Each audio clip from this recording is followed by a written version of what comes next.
actually pretty vulnerable to, because Shaman wants to establish that board presence, and Rogue has a generally pretty good time of clearing everything.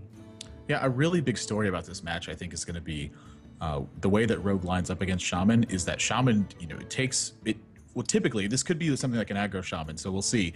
Maybe he's just going to try to out aggro the aggro master. That's one of the things I also like to see is players who go into matches wanting to prove something to everyone out there. Be like, oh, you think you're the aggro player, huh? Here's a Whirling Sabermatic. I'm going to hope this deals you 15 damage. Seeing someone like Xixo play Rogue in this situation against Shaman, he's got to be favored in this. And the big reason why is Blade Flurry. With Oil and Poison both buffing your weapons, Blade Flurry is obviously, it's such a strong card versus almost every single class, but against Shaman exceptionally because, or especially so, because Shaman kind of takes its time building its board. It wants to get totems, it wants to get out some sticky minions, really abuse the fact that Flame Tongue Totem is in that lineup and get favorable trades value-wise by investing into its board position, and it doesn't really apply a ton of pressure while it's doing that. So it gives Rogue the time it needs to find the cards it needs so that it can clear your board with one big Blade Flurry, and it costs the Shaman so much because they invest basically all their time into doing so.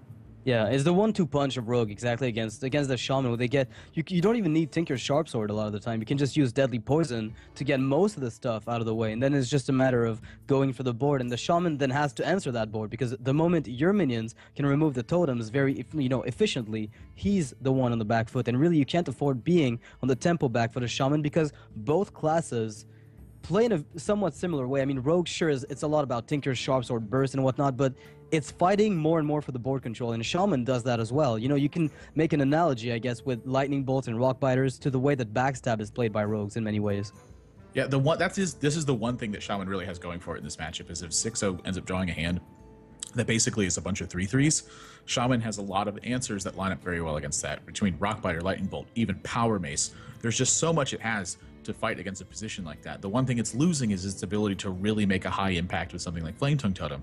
So the cards that MasSan is looking for are going to be those spot removal spells, and he's going to kind of hope that Xixo has a little bit of a faster start, I guess you would say, and has something like a bunch of 3/3s. The other thing he would love to see is a giant all-in Van Cleef, because typically Shaman's going to have 4 answers for that: Hex and Earthshock.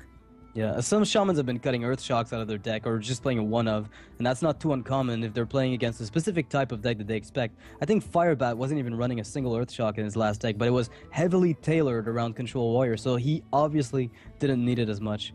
So we're going to be moving on to the game very shortly. We're going to have Shaman at the top with MasSan, and at the bottom, Xixo with his Rogue.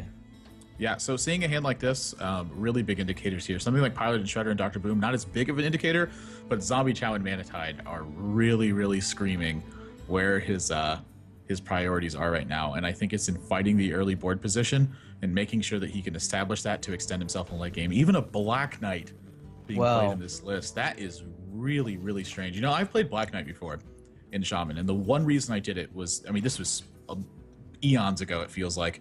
It was Deck Wars, the Season 1 finale that they had. Wow, I played Black Knight in my lineup because, again, we knew who our first opponents were going to be, and my first opponent was Savitz, and I knew at the time he was playing so many control decks, and he had Handlock, he was going to be playing Druid with, he tends to favor up Taunting Up and Druid, things like that. With MasSan having a Black Knight here, I'm curious exactly what of Xixo he's trying to target, again, because he's so known for playing aggressive strategies. Yeah, and especially, what the lineup that Xixo brought, when you consider Mage, Rogue, and Warlock, Black Knight is going to be dead against Rogue, is going to be a very expensive Yeti most of the time. Against Warlock, it tends to get value. Against Mage, you're going to get an Annoyotron, usually at the very best, or, a Spirit Pod that taunts up something, unless you expect some other type of Mage, which I really wouldn't pin anybody on. This Black Knight actually may be sort of like a fail-safe card. In case he's like, you know what, my deck is so well built against aggro decks that I'm going to be able to beat it very often, and because of that, I just want to make sure that I don't die to something like, if, say, Xixo decides he wants to play Ramp Druid, or like a Paladin with a few more taunts in it. That card could be in there specifically so that he doesn't just lose a lot of those games because he's built his deck to be so anti-aggro. Well, this Pilot and Shredder is going to contest the board quite nicely. Now, Xixo had a pretty slowish start, I'd say.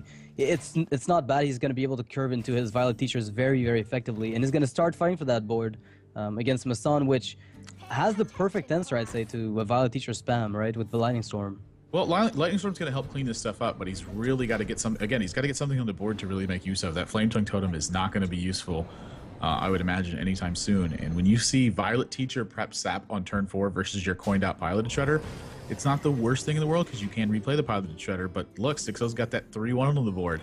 So he's lost a little bit of value to start, and where does he make up his tempo? Again, Lightning Storm can clean up the 1/1s, but you're not really getting a ton of value from that because the 1/1s are just being created by the Violet Teacher. They're not actual cards that Xixo is having to expend from his hand. He just gets them just kind of because. Oh, the Whirling Zap-O-Matic usually... you see, he is playing Aggro Shaman. There's the Zap-O-Matic. Yeah, where's that Power Mace now, I wonder?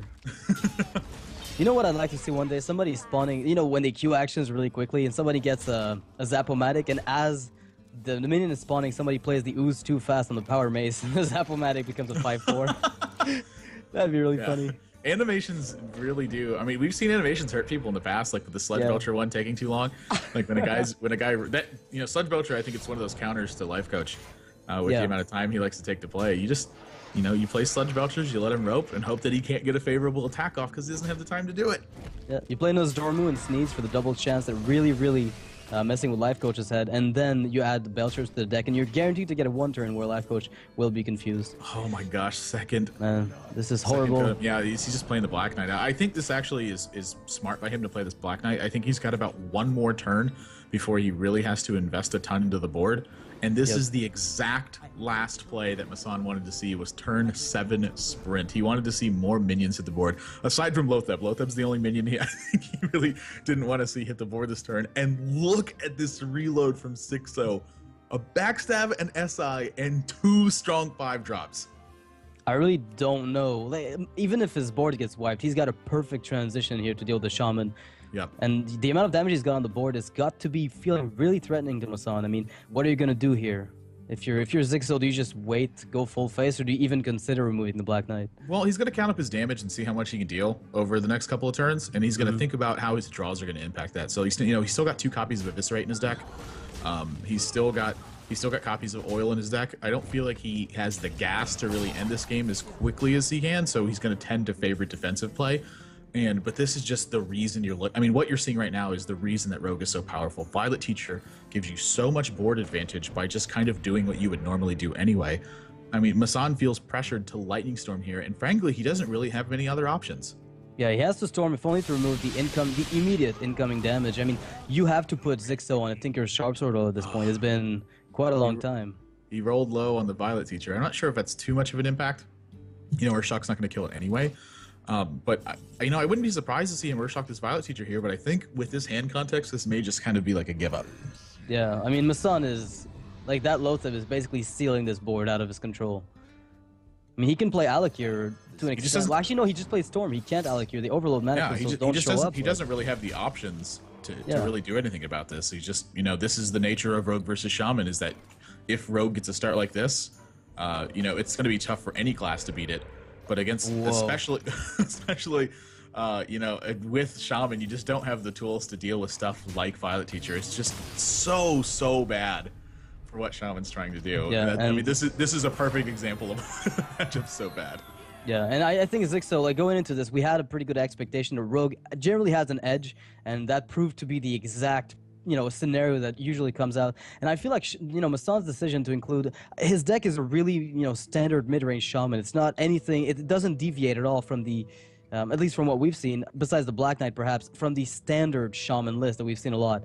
With, 1 Mana Tide Totem, the Double Drake, and Neptulon, there was a Doctor Boom, Shredders as well. We didn't see the Power Maze, but he probably was in there. And he was also, at the end, we saw him play Feral Spirit, which I find, a lot of people have been just denying that card from their deck. They don't even bother with it anymore. The only use that it really has, I guess, is against some of the heavy aggressive decks. And I think preparing for aggressive decks from Xixo makes a lot of sense. But in this specific case, that was a really nice counter pick from Xixo, leading with Rogue. Yeah, I mean, this is the one matchup I think that MasSan really expects to lose when you see these two lineups. So I don't think this is like the worst thing in the world for him. Not only that, but Rogue is just so powerful that even like its bad matchups, it can sometimes win. I think, I played a ton yesterday with Rogue and Warrior, and Rogue versus Warrior seemed to be like a really difficult matchup from both sides. Yeah. Of seeing it. For the Warrior, it was just like if you had a good start, it was a breeze, and for Rogue, I just felt like I was struggling the entire time to close the game.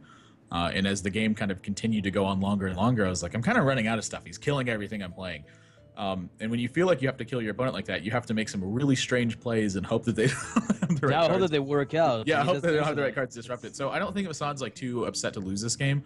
And I think one of the things he's happier about is that he didn't really show too much. Like Feral Spirit didn't get seen by Xixo, and I think that's a big deal. Yeah, and I think that the good thing is that, Xixo's rogue is now out of the lineup, so he doesn't have to worry about that anymore. Going forward, if he plays a shaman into, the Xixo's mage, if it's a mech mage, then certainly the shaman, if it's running feral spirits and get that good early game with zombie chouts and whatnot, can get early board control and probably seal the game from there. Yeah, I mean, that's shaman. I mean, it's rogue doing what rogue does. Play lots of minions, blow up lots of stuff, deal lots of damage. So MasSan will be playing his shaman again in the next match versus Xixo's mage. So we have to assume it's mech mage. I have seen very, very few freeze mages, and I feel